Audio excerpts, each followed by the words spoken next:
Welcome to Caribbean Focus. I am your host, Hermina Marcellin, and Caribbean Focus is the community voice of the Caribbean Research Center at Medgar Evers College. The weekly radio program highlights Caribbean educational, cultural, and social affairs. With that being said, I would like to welcome Professor Esther Nunez. Professor Esther Nunez is a professor at Medgar Evers College since September 2006. Professor Nunez has taught the following courses in the Department of Social and Behavioral Science, Political Science, American Government, International Relations, Social Science, Sociology, Critical Issues in Teaching Anthropology and Social Science. Professor Nunez was a prior guest on Caribbean Focus in 2015. During that interview, she discussed the history of the Garifuna people, their culture and tradition, and its continuum. Welcome once again, Professor Nunez, to Caribbean Focus. Greetings and welcome, and thank you for welcoming me. It's my pleasure to be on this program. Thank you. Well, let's begin, and I want to wish you a happy New Year. I thank you. I thank you. Yes. May you share with us, both to our listening and viewing audience, a little bit about yourself. Where are you from?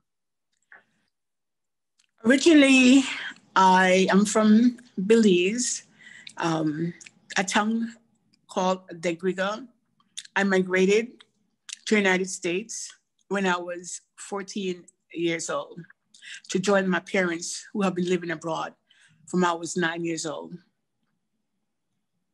From Belize, and you have this strong belief in collaborative socio-cultural research, and partnering with various colleagues for events such as making cultural connections in the diaspora, and partners of Garifuna Heritage American Foundation. Why is this venture important to you? I vehemently believe in preserving the Garifuna culture. So by preserving the culture, it is through this medium, such as Garifuna Heritage Foundation, that we amplify our culture through different conferences, through different events that's held sporadically throughout the year. So I believe in preserving the Garifuna culture. So I'm part of different organizations talking about the history of the Garifuna people to the world. So that's my mission, is to preserve the Garifuna culture through different museums and through different conferences. To this point, on May 31st, 2008, you hosted the 6th annual Garifuna Community Forum at Medgar Evers College. And in 2014, you were part of the Garifuna Women Leaders Conference and a recent recipient of the Barbuda Award in November 2019.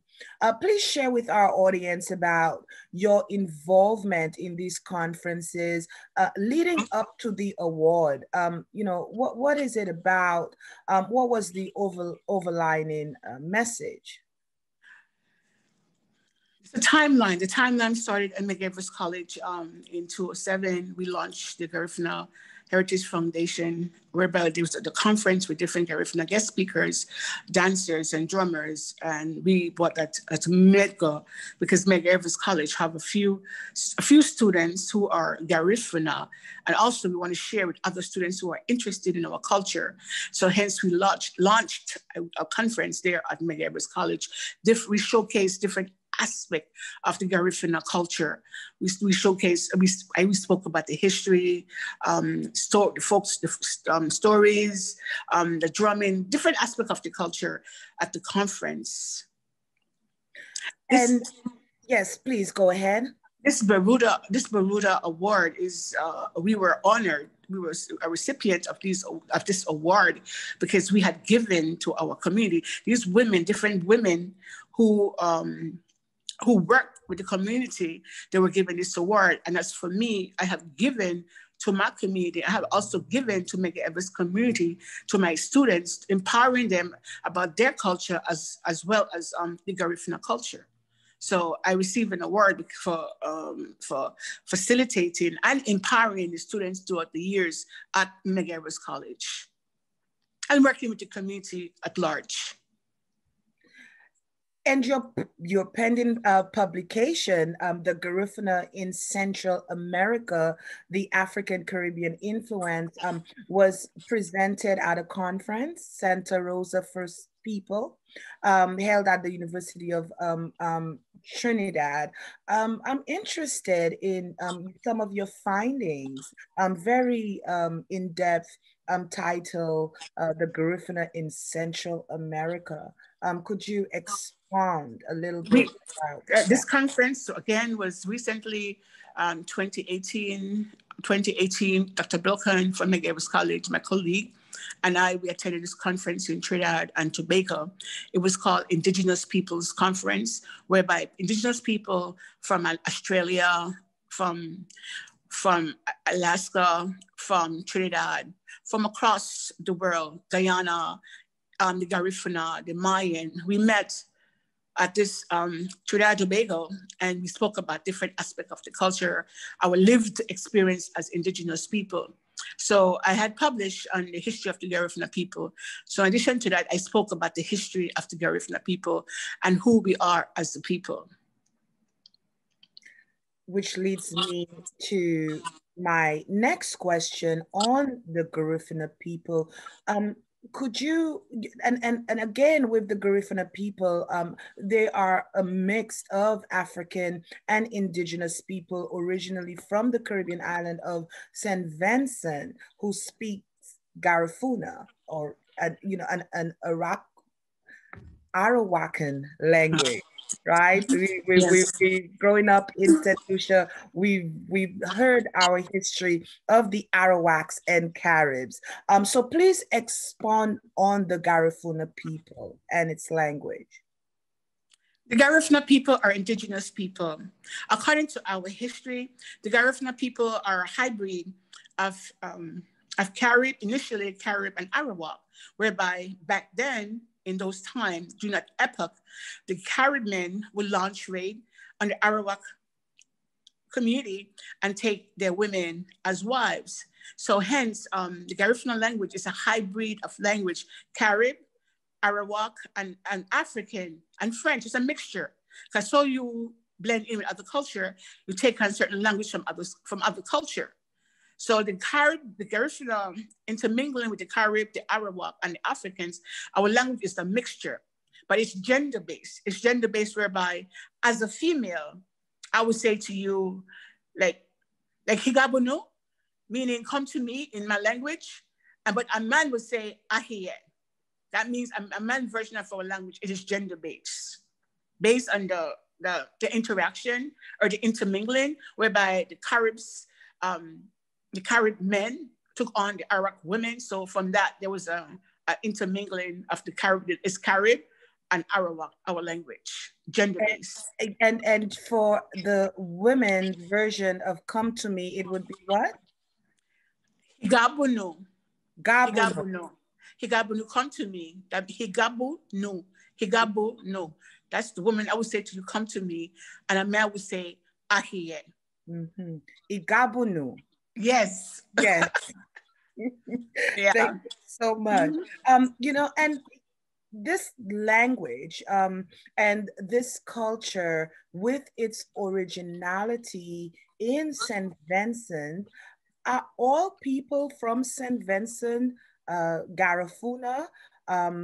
Could you explain this, the originality of Garifuna? Originally, we, the Garifuna people, are originally from St. Vincent. And because we fought, the Garifuna people fought for our homeland, St. Vincent, our chief of chief, Joseph Chatoué, when he was slain in March 1797, the Garifuna people were forced exile. We became prisoners of war, and we were forced to this island of Balisau. Forced there at Balisau, a barren island where we were left. 5,000 of us we were rounded up and left to die. We died from different elements, from starvation, from forced abortion. This is the epicenter of the atrocities in St. Vincent. So certain people on the island of St. Vincent, the darker skin was sent and the lighter skin remained behind. The lighter skin who remained behind were not allowed to speak the language, to knock their drums, to practice their culture. That was banned. So over the years, the people who remained in St. Vincent, they lost all connection of the Garifuna culture and heritage. So today, in contemporary society, the descendants of the Garifuna, I have gone on a pilgrimage back to St. Vincent, and I interacted with the Prime Minister, Gonzalez, the Minister of Culture Affairs, and we had an event whereby we went to church and we talked about the history of the Garifuna people. And last year, there was a conference there. Every year is a annual conference. The topic is about improving the Garifuna community. We have different topics there, but I was there last year at a conference in March, last year, and to talk about the history of the Garifuna people. But people in St. Vincent are so much so interested in the heritage and the culture of the Garifuna people. They are now embracing the Garifuna people, because prior to now, the Garifuna people were ostracized in St. Vincent, and now in those different locales where the Garifuna live. For example, Greg's Place, they live there. Sandy Bay, that's where they are. But not all of the people of St. Vincent across the board are Garifuna, but I do have Garifuna people still living in St. Vincent. And of course, when we return there, we reconnect with our lost brothers and our lost sisters. So, speaking on the topic of reconnecting, you were born in Belize. So how is there the connection with your upbringing and Garifuna? Well, I was born in Belize. I was born in Belize, and growing up as a child in Belize, we are taught to value our culture. So as an early age, I value my culture. We were indoctrinated to value, to learn different aspects of the culture, the drumming, the storytelling, the music, believing in their ancestors. We were socialized to embrace the Garifuna culture in Belize. Were there disparities in Belize as far as the Garifuna culture and being identified historically as Black Caribs? Well, history had stated about the Black Caribs that we were deemed as carnival, because we were fierce and we fought the European, the powers that be. So it's written in history that we were cannibals, and even in Belize history book that we were deemed as cannibal. Because of that label, then we were also discriminated against. We were marginalized. We were marginalized in Belize. So I grew up with that stigma of being Carib, a derogatory name, Carib, they call us, because of the stigma and the label that the European, the powers that be, introduced to the people, the dominant group, which is the Creole. So they believe, even today, the pathology of racism and discrimination, that still continues today in Belize against the Garifuna people. But I transcended that. Yes, and of course, is it easy to identify the Garifuna people in Belize? Yes, it is easy to identify Garifuna people because Garifuna people, they live in certain on the coastal areas in the south, in Punta Gorda, in Dengriga, where I was born. We had a majority there. So everybody know, the entire country knows that the Garifuna people, Dangriga is the epicenter, the culture capital of Belize. So everybody in Belize today, contemporary Dangriga, they had embraced the Garifuna people, and they are proud of the Garifuna people because they had transcended those labels, those barriers, and broke those glass ceilings. The Garifuna identity, as you're exploring and as you're giving us some information, and as a matter of fact, just touching the surface, the identity in the diaspora is indeed intricate as it pertains to the language, the spirituality, and the culture. How do you hope to carry out your mission in educating others, both locally and globally, about the Garifuna people? I am on a spiritual journey whereby I want to empower not only my community, I want to empower other communities, whichever community I'm a part of, I partake in. I want to empower my community whereby through the academy, in terms of currently I'm pursuing my PhD in humanities, culture, and society. And I'm going to use this PhD to put my conversation, my scholarly conversation about the Garifuna people in a narrative. So I'm going to use my writing, my dissertation, to write about the history of the Garifuna people and write about the experience of Garifuna people returning back to Balisau, where the atrocities against the Garifuna occurred. So that is my contribution to my community, is to put our narrative in a scholarly conversation. And as a result of that, I will also bring that to Medgar Evers to empower my students, because once I am empowered, then they too become empowered. And that is my mission. And speaking on Medgar Evers and continuing to empower the students, we're bringing in your scholarly contribution. You are, a professor at Medgar Evers College, and with the classes that you do teach, are there ways that you somewhat merge that knowledge with what you're teaching in empowering?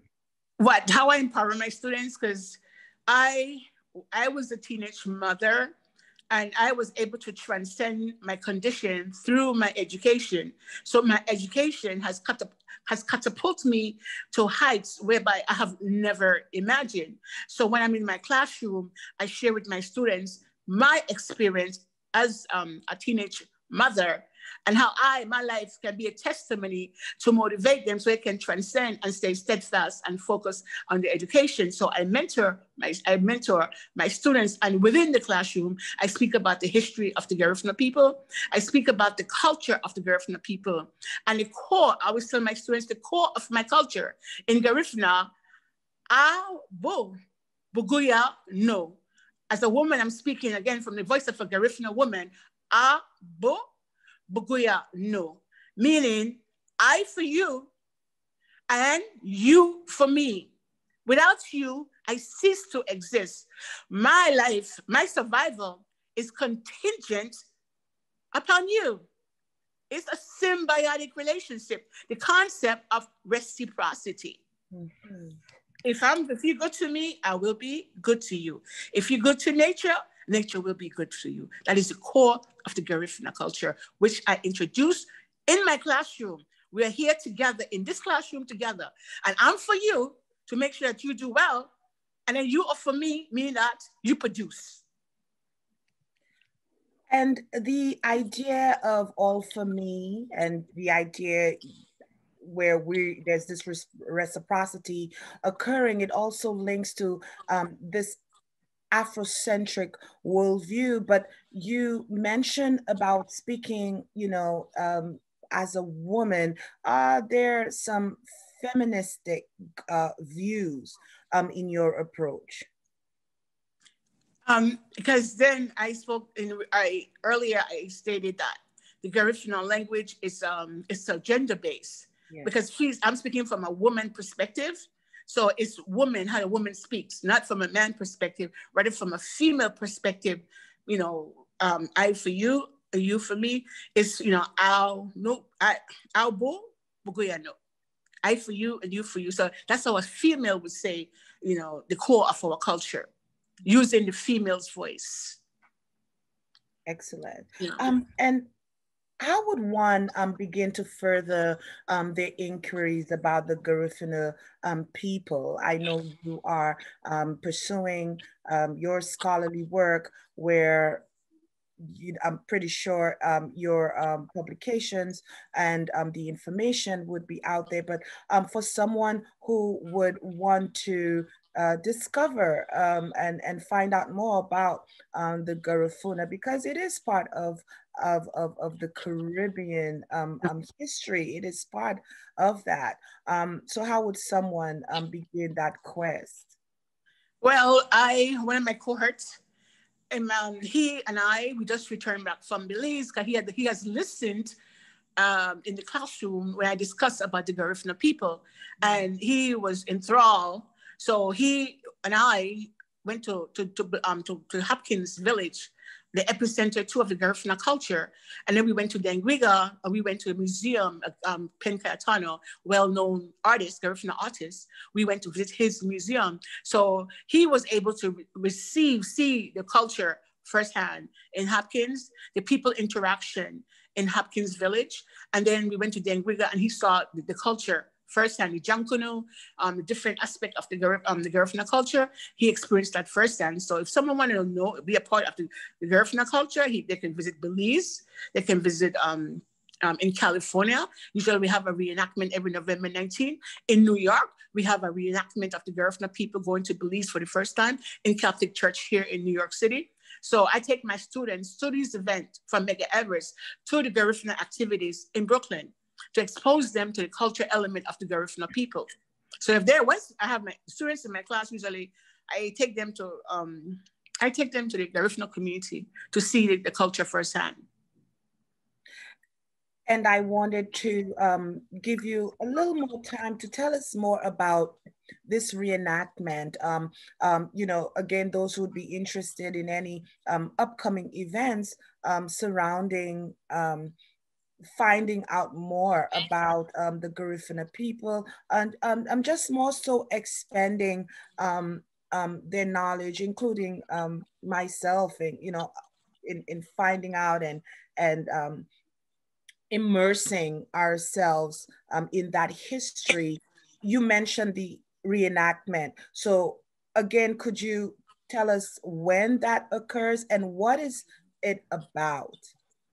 The reenactment basically is after the Garifuna people were dispossessed out of their island from St. Vincent, and they were sent to Rotan, to Honduras, and later on to Belize. So when they were sent to Belize, women by Elejo Bene, the leader Elejo Bene, women and children, we begged for permission to reside in Belize.